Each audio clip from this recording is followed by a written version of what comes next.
So I consider myself a proud, modern American progressive, and I think that's the kind of philosophy and practice that we need to bring back to American politics. So you would... 1, 2, 3, 4, 5, 6, 7, 8, 9, 10.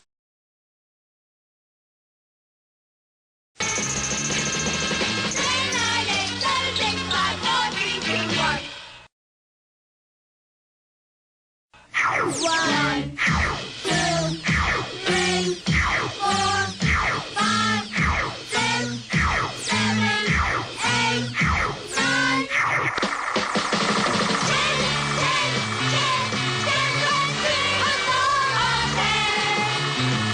How many is 10?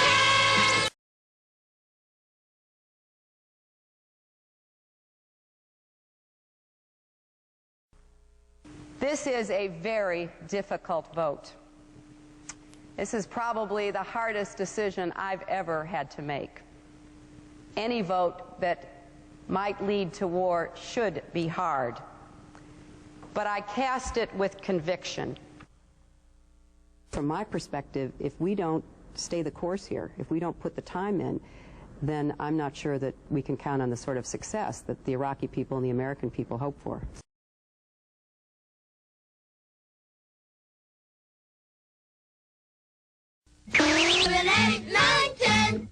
I want to be very clear about this. If I had been president in October of 2002, I would not have started this war. 6, 7, 8, 9, 10. Senator Clinton, you told Newsweek magazine that the war in Iraq was the most important vote you cast in the U.S. Senate. I'd like to begin there. You spoke to a labor union this week, and this is what you said. Let's watch. I have voted against funding this war, and I will vote against funding this war as long as it takes. As you well know, you voted to authorize the war, voted to fund the war at least 10 times. Are you now saying that you will not vote one more penny for the war in Iraq? Senator, besides the vote to authorize, there were 3 other important votes during that time period. Here's how Congressional Quarterly wrote about it. A Byrd amendment to assert Congress's right to declare war was rejected. You voted against that. An amendment by Senator Durbin that required Iraq's weapons of mass destruction program to be imminent rather than a continuing threat. You said no to that.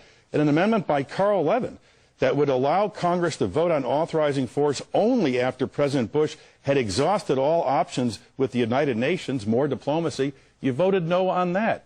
You seemed very determined at that time to march to war. Daily News, your home paper in New York, said that your positions on Iraq remain a tangle of contradictory and shifting elements. And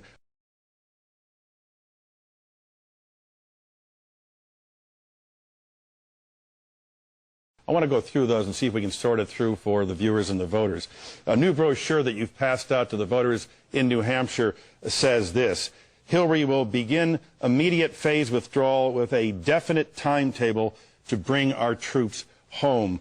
When you were last on Meet the Press, I asked you specifically about a definite timetable to bring troops home. And this is what you said: I think that would be a mistake. So we don't want to send a signal to the insurgents, to the terrorists, that we're going to be out of here at some, date certain. I think that would be like a green light to go ahead and just bide your time. And then in December of 2006, I reject a rigid timetable that the terrorists can exploit. And a year ago, in September of 2006, I've taken a lot of heat from my friends who've said, please, just, throw in the towel and let's get out by a date certain. I don't think that's responsible. You've changed your mind.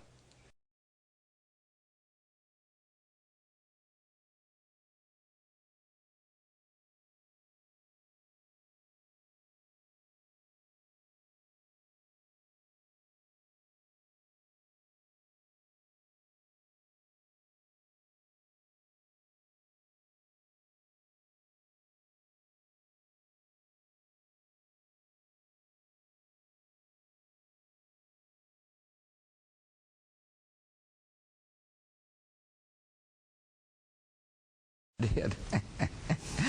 I do. I think she's a very formidable candidate. And one of the interesting things that she brings is that she has been under pressure. She understands the Klieg lights.